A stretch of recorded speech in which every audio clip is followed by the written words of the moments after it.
사도행전 2장 42절 말씀, 사도행전 4장 2장 42절 말씀, 한 절의 말씀입니다. 우리 함께 큰 소리로 합독하며 읽겠습니다. 시작. 그들이 사도의 가르침을 받아 서로 교제하고 떡을 떼며 오로지 기도하기를 힘쓰니라. 아멘. 저는 제 인생에서 아직도 잊지 못하던 순간이 하나 딱 있는데, 제가 이제 군대를 갔어요. 그래서 일주일 동안 가입교 기간이라 그래서 이제 신체 검사하고 측신, 그러니까 군복을 받으려면 이 몸을 다 잰단 말이에요. 재서 이제 군복을 받고 이 한 주간이 딱 지나고, 이제 그 한 주간 동안 혹시 몸에 이상이 있거나 어디가 아프거나 뭐 문제가 있거나 아니면 나가고 싶어하는 사람이 있으면 나가게 해줍니다.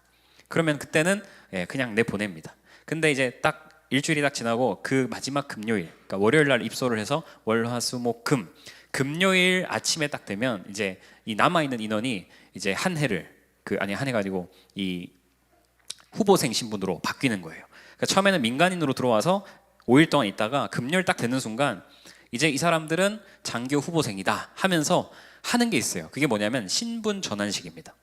신분 전환식. 지금까지는 민간인이었는데 이 시점 이후로부터 이제는 장교 후보생인 거예요. 군인인 거죠. 이렇게 신분이 딱 바뀌는 이 신분 전환식을 하는데, 연병장에 그 많은 사람들이 쫙 서 있습니다. 그리고 그 당시 군기 소대장이 있습니다. 소대장도 여러 가지 소대장이 있어요. 뭐 보급 소대장도 있고 뭐 무슨 소대장도 있고 다 소대장이 있어요. 근데 그 중에 군기 소대장이 있어요. 이 빨간 모자 군기 소대장이 딱 연병장 위에 서더니 자기 그 대본을 딱 읽더라고요. 이 신분 전환식을 읽는 거예요. 그러면서 쫙 읽으면서 마지막에 했던, 아직도 기억하는 말: 지금부터 경어를 폐지한다. 다 엎드려! 이게 아직도 내 뇌리 속에 남아 있어요. 지금부터 경어를 폐지한다. 다 엎드려. 그 전까지는 아유 그랬어요. 아예 알겠습니다. 그러면 뭐 옷이 안 맞아. 아 그래요. 그럼 다시 옷을 갈아입고 다시 옷을 이제 챙겨주고, 저 뭐 빠졌어요. 그러면 가가지고 예, 챙겨. 아주 이렇게 친절하게 했더니 빨간 모자들이 갑자기 그 마지막 신분 전환식 마지막 딱 그 멘트가 지금부터 경어를 폐지한다. 다 엎드려. 그때부터 시작해서 굴리기 시작하는데, 제 인생에 가장 힘들었던 순간, 정말 상상하기도 싫은, 그 당시에는 이제 얼차려를 안 하고 동기부여라고 해요. 우리 때는 동기부여. 얼마나 말이 좋아, 그지? 근데 알고 보면 고생시키는 거예요. 그걸 하는데 막 연병장을 구르고 뛰고 막 앉았다 일어났다 엎드려 뻗쳐 했다가 섰다가 막 굴리기 시작하는데, 야 얼마나 사람이 참 비참해지는지. 금방까지는 좋게 이렇게 상냥하게 됐던 사람들이 싹 변해가지고 완전 굴리기 시작하니까 너무 힘든 거예요. 그러면서 이제 소대장들이 막 돌아다니면서 엄청 뭐라 해요. 놀러 왔냐고, 이게 지금 똑바로 하는 거냐고, 똑바로 안 하냐고, 자세 똑바로 안 한다고 막 엄청 뭐라 그래.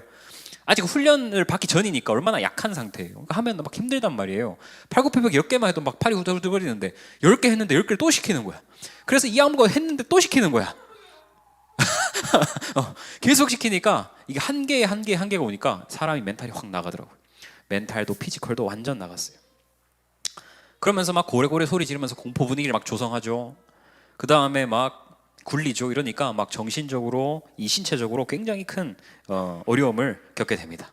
그렇게 시작한 게 후보생 이 생활을 그렇게 시작했어요. 장교 후보생을. 그래서 장교를 임관하기 전까지 아주 혹독한 후보생 생활을 하게 됩니다. 3개월 동안 훈련을 받습니다. 장교들은.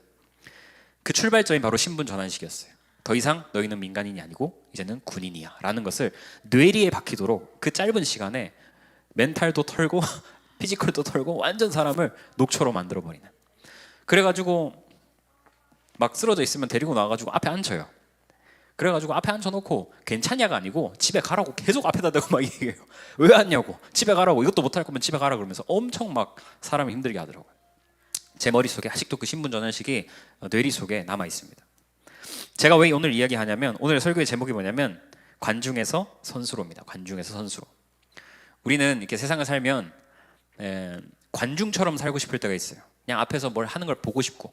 그런데 막상 선수가 되는 건 힘들어요. 여기 우리 펜싱 선수가 있지만 관중들이 경기를 보는 것과 선수가 직접 경기를 하는 것은 천지 차이입니다. 그 우리나라 한국 축구가 맨날 잘할 때는 모르지만 못할 때는 그거밖에 못하냐고 우리가 그렇게 뒷담을 해요. 근데 이제 축구 선수들이 뭐라 그래요? 인터뷰 나오면 네가 한번 뛰어보라는 거예요. 관중들 네가 한번 뛰어보라고, 그만큼 되는지. 이게 완전 입장 차이가 다르고 보는 게 다르고 느끼는 게 다르다는 말입니다. 오늘 사도행전 2장 41절 본문에 보면 우리가 아까 봤지만 초대교회의 아주 아름다운 모습처럼 포장해서 성경은 나오고 있습니다. 그렇게 자주 인용이 됩니다. 그런데 이 말씀을 잘못 읽으면 마치 처음부터 이 초대교회가 아주 잘 갖추어진 이상적인 교회라고 생각할 수 있는데, 당시 상황은 전혀 그렇지 않았다는 것을 여러분 기억해야 합니다. 당시 초대교회는 교회라는 이 체제가 막 시작하게 된 거예요. 금방 시작하게 되었어요. 원래부터 있었던 게 아닙니다. 시점으로 따지면 예수님 부활 직후에 한 50일 정도 지난 다음에 이 교회가 생겨나기 시작합니다. 그리고 오순절 성령 강림 사건 직후에 있었던 일이죠. 그러니까 그 당시에는 교회가 있지만 조직도 제대로 없고 제도도 제대로 없었습니다. 심지어 교회라는 이름조차 그 당시에는 없었어요. 자, 그런데 뿐만 아니라 예수님을 십자가에 못 박은 바로 예루살렘 한복판에 이 초대교회가 있었단 말이에요. 예루살렘 교회. 그 당시 유대교 기성 종교가 왕성했던 곳이었고, 예수를 따르는 것은 굉장히 위험한 상황이에요. 왜? 예수님이 십자가에 못 박혀 죽고 부활했지만 여전히 예수님이 죽었기 때문에 그것으로 말미암아 이 핍박과 환난을 받을 수밖에 없는 그런 위험한 상황 속에 있었다는 것입니다. 그러니까 초대교회 성도들은 신앙을 가지긴 했지만 이 신앙을 가진다는 것이 결코 안전한 선택이 아니었어요. 안전한 방편이 아니었다는 말입니다. 굉장히 위험한 선택이었고 앞날을 보장할 수 없는 그런 선택이었다는 것을 여러분 기억해야 합니다. 그런 상황 속에서 성경은 이렇게 말합니다. 아까 2장 42절에 보면 오로지 그들이 기도하기를 힘쓰니라. 그러니까 그들이 뭔가 힘썼어요. 그들이 힘썼다라고 표현합니다. 여러분, 힘을 썼다는 것은 여유가 있어서 했다는 게 아니라, 시간이 남고 할 일이 없어서가 아니라 뭔가 간절한 마음으로, 갈망하는 마음으로 힘을 썼다는 거예요. 이 말은 그 당시에 그들이 이렇게 힘써서 믿음과 신앙을 지키지 않으면 믿음을 지킬 수 없었다는 얘기입니다. 굉장히 불안한 상황, 완벽하지 않은 상황 속에서 신앙을 지키려면 굉장히 어렵고 힘든 일입니다. 그래서 그들이 뭔가에 힘을 썼다고 성경은 지금 기록하고 있습니다. 자, 그렇다면 이런 상황 속에서 힘을 썼던 그들, 아까 그들은 누구일까요? 42절 맨 앞에 보면 그들이 사도의 가르침을 받았죠. 이 그들은 누구일까? 사도행전 2장 42절에 가장 중요한 단어는 여러분 사실 행동이 아니라 주어입니다. 누가 힘을 썼냐는 거예요. 누가? 여기서 보니까 그들이 사도의 가르침을 받았다고 기록합니다. 자, 그들은 누구냐? 41절 바로 앞절 보면 됩니다. 같이 읽어볼게요. 시작. 그 말을 받은 사람들은 침례를 받음에 이날에 신도의 수가 3,000이나 더하더라. 베드로의 설교를 통해서 예수님을 믿고 침례 받고 예수님을 믿기로 한 사람이 지금 3,000이에요. 3,000명인데 이 사람들은 신앙의 연륜이 긴 사람입니까? 짧은 사람입니까? 짧은 사람이에요. 방금 예수를 믿기 시작한 아주 평범한 신도들, 성도들이었다는 것을 여러분 기억해야 됩니다. 이 사람들은 특별히 훈련되고 준비된 사람들이 아니라 아무런 직분도 아무런 경험도 없는 평범한 신도들이었다는 것을 기억해야 됩니다. 그런데 성경은 이 그들에 대해서 굉장히 집중해서 조명하고 있습니다. 금방 예수를 믿은 사람들이 뭔가에 힘을 쓰는 거예요. 신앙과 믿음을 지키기 위해서. 어쩌면 우리의 모습과 비슷하지 않습니까? 그래서 제가 이 평신도에 대한 얘기를 좀 할 텐데, 에베소서 4장 11절 12절 말씀을 보면 하나님이 사람을 불러서 쓰는데 다양한 방법으로 씁니다. 같이 읽어볼게요. 시작. 그가 어떤 사람은 사도로, 어떤 사람은 선지자로, 어떤 사람은 복음을 전하는 자로, 어떤 사람은 목사와 교사로 삼으셨으니 12절. 이는 성도를 온전하게 하여 봉사일을 하게 하며 그리스도의 몸을 세우려 하심이라. 그만. 그리스도의 몸을 세운다는 것은 교회를 세운다는 의미예요. 근데 그 앞에 보면 성도를 온전하게 하여, 아니 12절, 성도를 온전하게 하여 봉사일을 하게 하며 그리스도의 몸을 세우는 거예요. 근데 보세요, 이 성도라는 것이 아까 제가 말했던 초대교회 그 평신도들이에요. 예수를 처음 믿은 사람들, 예수를 믿은 지 얼마 안 된 사람들, 연륜이 없는 사람들, 이런 사람들을 온전케 해서 그들로 하여금 봉사일을 하게 하면서 교회를 세워나가도록 하는 것이 하나님의 방법이라는 사실을 여러분 기억해야 합니다. 그런데 그 앞에 보면 어떤 사람은 목사와 교사로 삼았어요. 목사와 교사, 저처럼 목사로 삼는 거예요. 모든 사람이 목사를 할 수 없지만 교회에 목사를 세워서 목사로 하여금 성도를 온전하게 하는 일, 그래서 성도로 하여금 봉사하게 하는 일을 목사에게 맡겼다는 거예요. 그런데 여러분, 과거의 한국교회, 이거 지금 개역 개정이거든요. 성경이 이 전 버전, 개역 한글 버전에는 보면 요 단어가 하나가 달라요. 아까 12절 보면 이는 성도를 온전하게 하여죠. 지금은, 근데 그전에는 성도를 온전하게 하며였어요. 그러니까 목회자의 역할이 성도를 온전하게 하고, 그 다음에 봉사일도 하는 게 다 목회자가 해야 될 몫이었다는 거예요. 그런데 이것이 성경 원어적으로 봤을 때 잘못됐다, 그렇게 판단이 돼서 개역 개정을 하면서 이 한 단어가 바뀌어요. 이는 성도를 온전하게 하여로 바뀌었습니다. 이게 큰 차이입니다. 큰 차이. 성도를 온전케 해서 봉사일을 하게 하는 일을 목사가 하는 거예요. 목회자가 하는 거예요. 그러니까 목사가 봉사일을 하는 게 아니라 목사가 성도를 온전하게 해서 성도들이 봉사일을 하게끔 만드는 것이 하나님이 처음부터 계획하신 이 교회의 원형이고 모습이라는 사실을 깨닫는 저와 여러분 되기를 주님의 이름으로 축복합니다. 왜 그럴까요, 여러분? 왜? 이게 왜 중요할까요? 목회자 혼자만으로는 교회를 못 세워나간다는 거예요. 목회자 혼자만으로는 교회를 세워나갈 수 없다는 것을 예수님이 알기 때문에 목회자가 있고 목회자가 성도를 가르치고 온전케 해서 성도들이 봉사하게 해서 교회를 세워나가도록 그렇게 역사하신 줄 믿으시기를 주님의 이름으로 축복합니다. 그러므로 여러분, 교회에서 중요한 역할을 해야 되는 사람이 누구냐면 목회자가 아닙니다. 목사가 아닙니다. 성도 여러분입니다. 여러분의 위치와 여러분의 자리가 얼마나 중요한지 이 말씀을 통해 깨닫는 저와 여러분 되기를 주님의 이름으로 축복합니다. 과거 한국 교회를 축구장에 비교해 볼게요. 축구장에 가면 누가 있죠? 관중들이 있죠. 뛰는 선수가 있고 감독이 있습니다. 과거 한국 교회는 아까 그 말씀에 의하면 성도를 온전하게 하며 봉사일을 하게 하며 이게 다 목사 몫이었어요. 그러다 보니까 과거 한국 교회의 그 선수는 누구였냐? 목사님들이었어요. 목회자들. 그러니까 목회자들이 주목을 받고 목회자들이 단위에서 말씀을 전하고 사역을 하니까 이 스포트라이트를 받잖아요. 선수들처럼. 그리고 이 목회자의 역량에 따라서 교회가 잘 되기도 하고 안 되기도 하고 부흥하기도 하고 못하기도 하고 모든 책임이 이 목회자들에게 집중돼 있었어요. 축구장에 뛰고 있는 선수와 같은 역할을 목회자가 했습니다. 관중은 누구였을까요? 평신도들, 성도들이었어요. 다 이렇게 팔짱 끼고 보는 거예요. 우리 목사님이 설교를 잘하나 못하나, 네. 목사님은 또 올해는 또 무슨 일을 벌이시려고 하는 걸까? 이렇게 팔짱 끼고 관중으로서 보는 거예요. 보는 입장인 거죠. 그리고 감독은 누구였냐? 우리는 안 그렇지만 장로님들 거의 장로님들이 감독이었어. 그 목사님 이래라 저래라 하고 목사님 사역하는데 마음에 들면 지지하고 마음에 안 들면 반대하고 이런 식으로 그렇게 한국교회가 있었어요. 과거의 한국교회의 모습이었습니다. 근데 제가 이 말씀을 묵상하면서 아, 이거 아니구나, 혼자 하는 게 아니구나. 사실 개척교회는 목사가 북치고 장구치고 웬만큼 다 해야 돼요. 그죠? 지금은 어쩔 수 없는 상황도 있어요. 그러나 제가 생각해봤어요. 궁극적으로 봤을 때 이 교회가 진짜 아름답게 세워지려면 나 혼자 해가지고는 안 되구나. 주님 그걸 원하지 않는구나. 목사라 함은 성도들을 온전케 해서 성도들이 기쁨으로 봉사일을 하게 하고 교회를 세워나가는 일에 동력시키고 동참시키는 것이 내가 할 일이구나 라는 것을 깨달았습니다.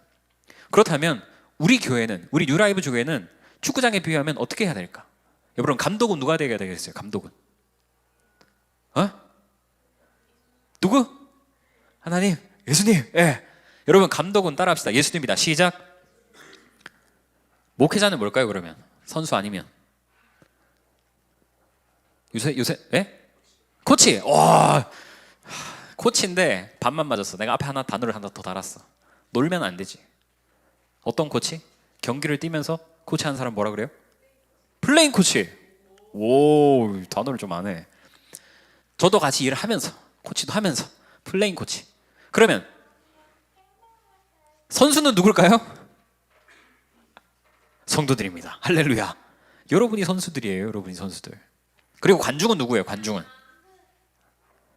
관중은 여러분 교회 안에 없습니다. 세상에서 믿지 않는 사람들이 다 보고 있습니다. 다 보고 있어요. 그래서 여러분, 우리 뉴라이브 교회는 감독이 누구다? 예수님이다. 플레잉 코치는 누구다?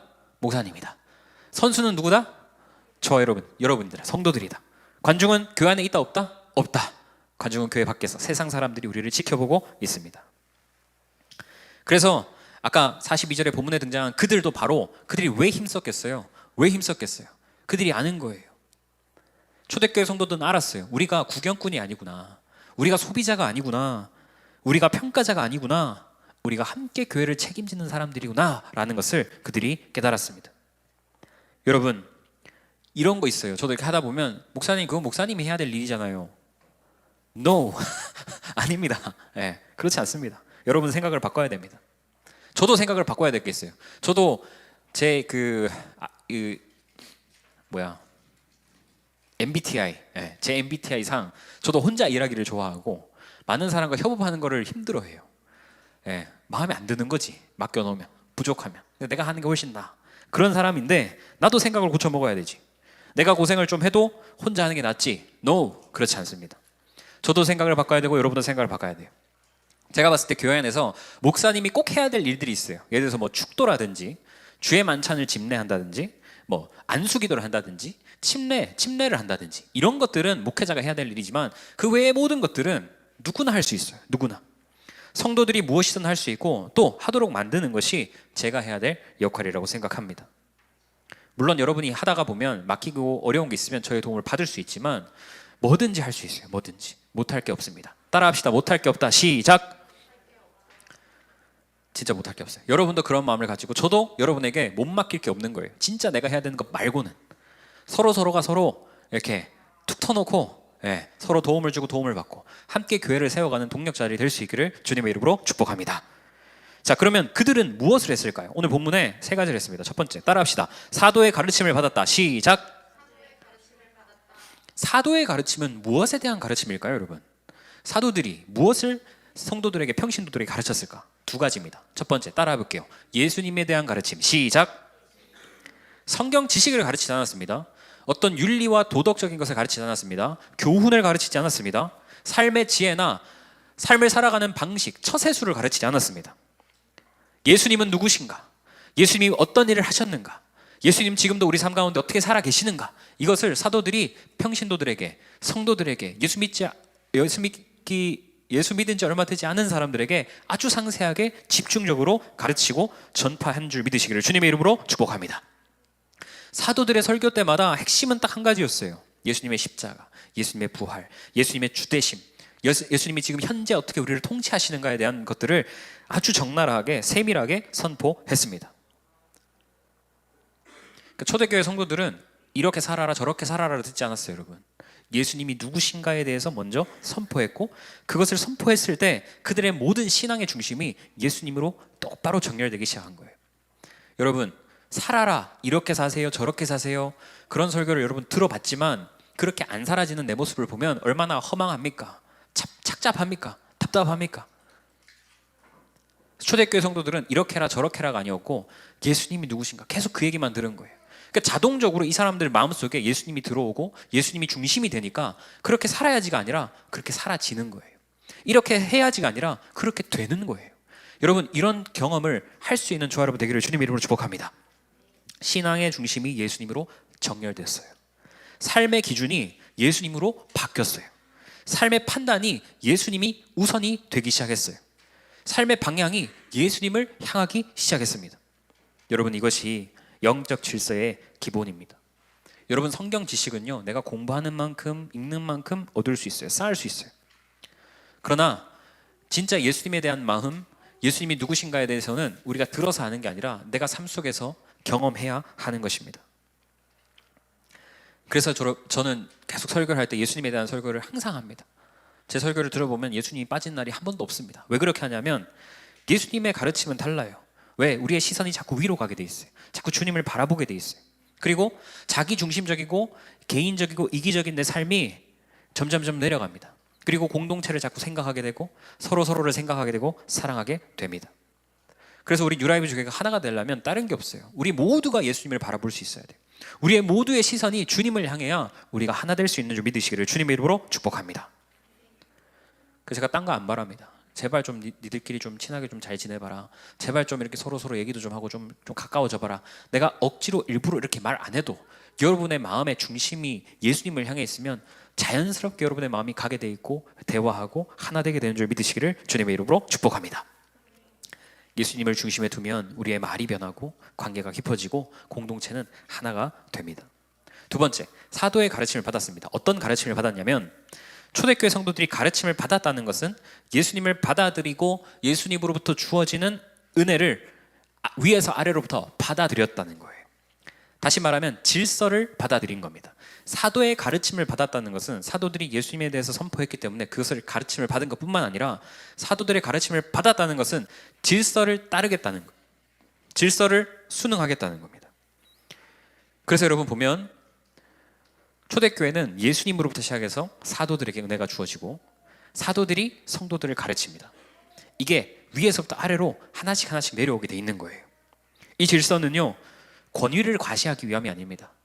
그러니까 사도기 때문에 나를 존중하고 나를 스승으로 여기고 나를 대단하게 생각해라, 그렇게 하기 위해서 세운 질서가 아닙니다. 이 질서가 왜 필요하냐면 위에서부터 아래로 흘러야 되기 때문에 그렇습니다. 여러분, 물도 보면 밑에 그냥 평평한 데 있으면 흐르지 않잖아요. 기울어져야 돼요. 각도가 있어야 돼요. 위가 있고 아래가 있어야지 물은 위에서부터 아래로 흐르는 거예요. 은혜도 마찬가지예요. 위에서부터 아래로 흘러가게 돼 있어요. 그래서 이 질서가 없으면, 흐르지 않으면 고인물이 되고 고이면 썩습니다. 예수님이 사도들에게, 사도들이 성도들에게 가르침을 전했다는 것은 질서가 생겼다는 것이고, 질서는 위와 아래가 있다는 것이고, 그러면 이것이 은혜가 흘러가는 통로가 되는 줄 믿으시기를 주님의 이름으로 축복합니다. 그래서 영적 질서를 지키는 것, 강물로 비유하면 강에 상류가 있고 하류가 있는 것처럼, 물이 상류에서 하류로 흐르는 것처럼 위에서 아래로 흐르면서 생명을 공급하고 영적 질서를 세우는 줄 믿으시기를 주님의 이름으로 축복합니다. 그래서 교회 안에서 이런 영적 질서가 존재해야 돼요. 이것이 무너지면 흐르지 않기 때문에 다 죽습니다. 반드시 영적 질서가 세워져야 합니다. 제가 아까 말씀드렸지만 초대교회는 예수님으로부터 사도에게, 사도로부터 성도에게 이 3단계를 거쳐서 물이 흘렀습니다. 이 질서를 주신 분도 주님이세요. 말씀이 왜곡되지 않도록, 공동체가 흔들리지 않도록, 또 서로가 보호받고 지킬 수 있는 그 질서를 만들어 주신 겁니다. 이런 질서 안에 있었기에 이런 질서 안에 있기를 힘썼다는 겁니다. 가르침 받는 것에도 힘썼어요. 기도만이 아니라 가르침 받는 것에 힘썼어요. 이 질서 안에 있기를 힘썼고, 예수님에 대한 얘기를 듣는 것에 대해서 힘썼고, 그래서 이 교회가, 초대교회가 아름답게 성장할 수 있었다는 것입니다. 그렇다면 우리 뉴라이브즈 교회는 이 사도의 가르침을 어떻게 살아낼 것인가? 여러분, 우리도 흐름이 있습니다. 주일 예배, 첫 번째, 주일 예배도 예수님으로부터 목회자에게, 목회자가 여러분 성도들에게 이 단계를 거쳐가면서 여러분에게 은혜를 주는 겁니다. 주일 예배 말씀, 여러분 단순한 정보 전달이 아닙니다. 여러분, 이 주일 예배가 왜 중요하냐면 여기서부터 은혜가 공급되고 흐르고 있기 때문에 이곳을 놓치지 않기를 예수 이름으로 축복합니다. 그래서 우리는 절대 주일 예배 말씀을 가볍게 여기면 안 됩니다. 채은이가 지난주에 나눔할 때 자기가 자기 셀, 그 학교에 있는 셀 친구들한테 주일 말씀을 정리해서 얘들한테 전했다고 했어요. 얘들이 좋아하더래요. 그래서 제가 그 생각을 했어요. 제 설교는 복제, 부담 복제 가능합니다. 재생산 가능합니다. 가공 가능합니다. 허용합니다. 그러니까 여러분들이 말씀을 듣고 그냥 혼자만 끝내는 게 아니라 한 번 더 흘려보내면 그것 또한 생명이 흘러가는 거예요. 그래서 제가 가만 생각해 보니까 뭐 설교 전체를 여러분이 뭐 암송해서 막 달달해가지고 막 그렇게 할 수는 없지만, 제가 그 쇼폼 영상으로 짧게 설교를 잘라서 올려요. 그거를 보십시오. 다시 듣기를 한번 해보세요. 그리고 좋아요도 좀 눌러주세요. 왜냐하면 그 다시 한번 듣는 게 또 말씀을 다시 한번 접하는 거예요. 생명의 말씀을 귀하게 여기는 거잖아요. 귀하게. 그리고 여러분, 물줄기가 내려오는데 어디 다른 데 가서 물을 마시려고 하지 말고, 주님이 예수님과 목회자와 성도들에게 주시는 이 물, 생명의 물을, 공급하시는 물을 잘 받아 마실 수 있는 저와 여러분 다 될 수 있기를 주님의 이름으로 축복합니다. 또 한 가지가 있어요. 또 한 가지는 목장 모임입니다. 우리가 이제 새해부터 할 텐데 지금 정비를 하고 있어요. 예수님으로부터 목회자에게, 목회자로부터 목자에게, 목자로부터 목원에게, 이렇게 이것 또한 강물 형식으로 흘러 가게 됩니다. 주일 예배 때 받은 말씀이 목장 모임으로, 또 목장 모임에서 여러분의 삶으로 계속 흘러가게 할 겁니다. 목자는 말씀을 전달하는 사람이 아니라 말씀 아래 살아가는 사람이에요. 그러니까 목자도 그렇고 목원도 그렇고 예수님께서 우리에게 주시는 생명의 말씀을 잘 받아 누리고 마시고 소비하는, 그리고 그 말씀 안에 머무는 그런 저와 여러분 다 될 수 있기를 주님의 이름으로 축복합니다. 할렐루야. 그래서 사도의 가르침을 받는 게 중요해요. 예수님에 대해서 듣고, 그리고 그 예수님이 주신 질서 안에 우리가 순복하고 순종하고 그 질서 안에 들어가는 것이 우리가 생명을 공급받는 길이고 우리를 안전하게 보호하는 일이다. 할렐루야. 두 번째, 무엇에 힘썼는가? 따라합시다. 서로 교제하고 떡을 뗐다. 시작. 여러분, 세상이 말하는 교제는 이런 거예요. 대부분 그 기준이 뭐냐면 관심사입니다. 내가 무엇을 좋아하는가. 그래서 사람들이 그런 모임을 만들고 그런 교제를 합니다. 개 모임도 마찬가지고, 어떤 내 취미 모임도 되겠고, 친목 모임도 되겠고, 다 보면 자기 관심사를 기준으로 사람들이 모여서 교제를 합니다. 근데 이것은 공통점이 있을 때만 유지됩니다. 근데 공통점이 딱 깨지는 순간 그 모임도 와해됩니다. 두 번째, 목적이 있죠. 세상의 교제는 즐거움을 목적으로 모임입니다. 그러니까 가서 재밌으면 계속 가요. 근데 가서 갔는데 재미가 없어, 시시해졌어, 그러면 그 모임 가요 안 가요? 더 이상 가지 않습니다. 감정이 중심인 관계예요. 세 번째, 깊이입니다. 세상의 교제는 선택적입니다. 내가 하고 싶은 얘기는 하고 내가 못할 얘기들은 감춥니다. 좋은 얘기는 나누지만 내 아픈 얘기, 부끄러운 얘기, 어려운 얘기는 나누지 못합니다. 필요할 때만 연결되는 방식인 거예요. 네 번째, 그 교제, 세상의 교제의 결과는 어떨까요? 결국은 그 모임이 도움이 되면 남고 도움이 안 되면 떠나는 겁니다. 불편하면 떠나는 거예요. 그러면 성경이 말하는 교제, 아까 이 42절에 나온 성도들이 교제하며의 그 교제는 뭐냐면 조금 다른 차원입니다. 기준이 누구냐? 따라합시다. 예수님. 시작. 공통의 관심사가 뭐예요? 예수님인 거예요. 성도가 교제할 때의 아주 핵심은 그 기준이 예수님께 있다는 겁니다. 예수님이 우리의 주님이시다, 예수님이 우리의 주인이시고 우리의 왕이시다 라는 공통 주제를 가지고 함께 교제하는 겁니다. 두 번째, 목적은 뭡니까? 즐거움이 아닙니다. 교회 안에서 성도가 교제하는 목적은 즐거움이 아니라 생명입니다. 서로 살리는 거예요. 서로 살려주고 서로 살림을 당하고 그리고 서로 지켜주고 보호하는, 신앙을 지켜주는 관계가 그 목적입니다. 세 번째, 깊이. 성도의 교제는 기쁜 것도 나누지만 아픈 것도 나눌 수 있어야 돼요. 잘한 것도 나누지만 부끄러운 내 모습도 나눌 수 있는 겁니다. 실패를 숨기지 않습니다. 우리의 삶의 전체를 나누는 관계가 성도의 교제입니다. 그리고 마지막 결과, 책임을 져요. 책임을. 불편하다고, 시시하다고, 재미없다고, 나랑 맞지 않는다고, 나랑 한판 싸웠다고 그 모임을 떠나는 것이 아니라 불편해도 떠나지 않고, 문제가 있어도 그 문제를 해결하기 위해서 함께 기도하고, 그렇게 모이는 관계가 성도의 교제인 줄 믿으시기를 주님의 이름으로 축복합니다. 할렐루야. 교제하기를 힘썼다고요. 세상의 교제와 다른 성도의 교제, 주님이 우리 가운데 주신 이 교제의 이 영역을 지키기 위해서 굉장히 힘을 썼어요. 초대교회 성도들이. 그리고 함께 떡을 뗐습니다. 같이 먹었습니다. 먹는 거는, 먹는다는 의미가 굉장히 중요해요. 여러분, 가족들이 왜 가족입니까? 함께 식사를 하는 게 가족이에요. 그래서 식구라고 하잖아요. 식구. 같은 그 입을 가지고 같이 밥을 먹는 사람들이 가족이고 식구입니다. 그래서 초대교회 성도들도 함께 교제하며 밥을 먹으면서 식탁에서 말로만 하지 않고 함께 먹고 함께 마시면서 신앙을 지켰다는 것입니다. 그래서 우리 뉴라이브 주교회는 이 교제를 실천하려고 합니다. 새해에. 제가 고민을 좀 했습니다. 한 달에 한 번은 교회에서 식사 안 합니다. 한 달에 한 번은 목장별로 여러분이 나가서 식사를 할 겁니다. 그래서 나가서 같이 교제하시고 떡을 떼시고 같이 맛있게 먹고 또 나눔도 나가서 하고. 할렐루야. 별로 안 좋은가 봐. 네. 여기서 계속 먹는 게 아니고 한 달에 한 번만 같이 나가서 식사하면서 교제할 거예요. 같이 먹는다는 것은 우리가 한 가족이라는 강력한 신앙 고백입니다. 그런 가족과 같은 교제를 이루는 저와 여러분 다 될 수 있기를 주님의 이름으로 축복합니다. 마지막 세 번째, 초대교회 성도들이 또 한 가지 힘을 쓴 게 있었는데 오로지 기도에 힘썼더라. 기도에 힘을 썼어요. 여러분, 초대교회는 왜 기도에 힘을 쓸 수밖에 없었을까? 솔직히 말하면 기도 외에는 붙들 만한 게 없었습니다. 초대교회 성도들은 제도도 없었죠. 뭐 교회 재정이 있겠어요? 그런 거 없습니다. 교회 안에 왔을 때 보호를 받았겠습니까? 오히려 신앙을 가지고 교회를 가는 것이 굉장히 부담스러운 일이고 핍박받던 일이었기 때문에 어려운 거였어요. 그러니까 예수님을 믿는다는 것 자체가 안전한 선택이 아니라 위험한 선택이었습니다.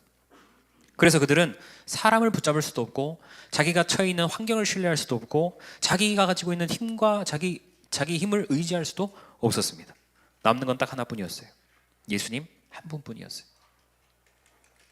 여러분, 기도는 여유 있는 사람들이 하는 게 아닙니다. 붙들 것이 없는 사람들이 마지막 붙잡는 게 기도입니다. 기도하지 않으면 그 초대교회 공동체는 흩어질 수밖에 없었습니다. 초대교회는 전부 배경이 다른 사람들, 언어가 다른 사람들, 삶의 자료도 다른 사람들, 다양한 각계각층의 사람들이 모였기 때문에 이들이 하나로 묶일 수 있는 유일한 방법은 기도 외에는 아무것도 없었다는 겁니다. 조직을 갖춘다고 되는 것도 아니고 교회의 어떤 규칙과 룰을 정한다고 될 것도 아니고 그들이 함께 기도했을 때 하나로 묶였습니다. 여러분, 기도는요 사람의 본질을 낮추게 하고요, 기도는 시선을 예수님께로 모으고 기도는 우리 안에 있는 수많은 감정들을 정리하게 만듭니다. 초대교회가 기도했을 때 어떤 결과가 나타났냐? 기도하면 여러분 문제가 사라질 줄 알지만 문제는 안 사라져요. 그런데 바뀌는 게 있습니다. 문제가 안 사라지는데 더 이상 문제가 아니에요. 문제는 그대로인데 문제로 느끼지 않는 거예요. 문제는 그대로인데 문제로 여겨지지 않는다는 말입니다. 문제 앞에 두려워했는데 두려워하지 않고 담대해지는 마음이 생깁니다. 기도하면. 환경이 바뀌는 것이 아니라 우리의 중심을 주님께서 바꿔주시는 거예요. 환경이 바뀌면 환경이 바뀌었기 때문에 괜찮다고 우리가 다 느낀단 말이에요. 근데 환경은 그대로인데 전혀 두렵지 않아.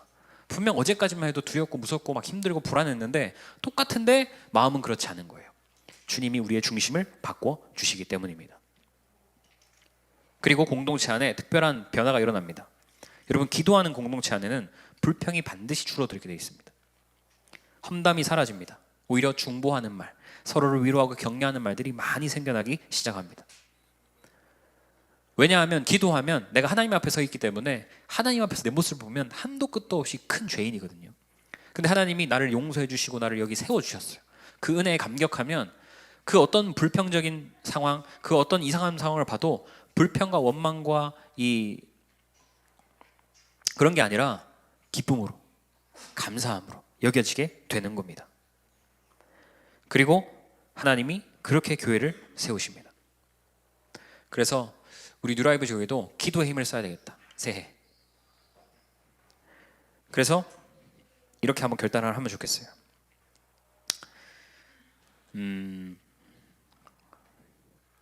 우리가 지금 MVP 기도를 하잖아요. 월요일 저녁 9시. 이제 수요일 저녁으로 옮겨서 수요일 저녁 9시에 우리가 함께 기도합니다. 기도하면서 우리의 삶을 주님께 맡겨드리고 함께 기도하면서 하나가 되는 시간을 가지겠습니다. 그리고 새해에는 이제 제가 대구 사역을 많이 정리를 했어요. 거의 정리를 하고 한 달에 한 번 제가 내려가서 지저스 나잇 인도하는 것 말고는 특별히 제가 이제 대구에 사는 사역은 없습니다. 여기에 집중을 해야 되고.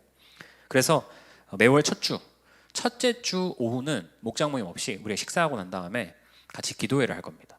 한 달에 한 번씩. 그렇게 같이 기도하면서 그때는 그 성만찬도 할 거예요. 주의 만찬도 할 거예요. 왜냐하면 아까 성도들이 교제하고 떡을 떼기를 힘썼잖아요. 그 떡을 뗀다는 것이 밥 먹는 것도 있지만 주의 만찬이거든요. 예수님이 날 위해 죽으시고 날 위해 찢기시고 날 위해 흘리신 살과 피를 기념하는 그 시간을 우리가 한 달에 한 번씩 오후에 함께 기도하면서 그 시간을 가지려고 합니다. 여러분, 그래서 오늘 결론, 사도행전 2장 42절, 그들은 우리입니다. 우리, 저와 여러분입니다. 우리가 2026년 한 해 동안 해야 될 것, 첫 번째, 사도의 가르침을 받는다. 예수님이 누구신가? 예수님 날 위해서 무엇을 했는가? 여기에 집중하겠다. 그리고 가르침을 받는다는 것은 질서 안에 들어가는 거다. 질서 안에 들어가면 생명을 공급받고 안전하게 보호받을 수 있다. 두 번째, 교제하겠다. 이 교제는 세상의 교제와는 다른 예수님 중심의 교제를 하겠다. 그리고 세 번째, 기도하겠다. 우리가 이제 일주일에 한 번씩 기도하는 거, 일주일에 한 번씩 하는 거 하면서 한 달에 한 번은 같이 모여서 합심해서 뜨겁게 기도하는, 현장에서 같이 기도하는 그 시간을 가질 겁니다.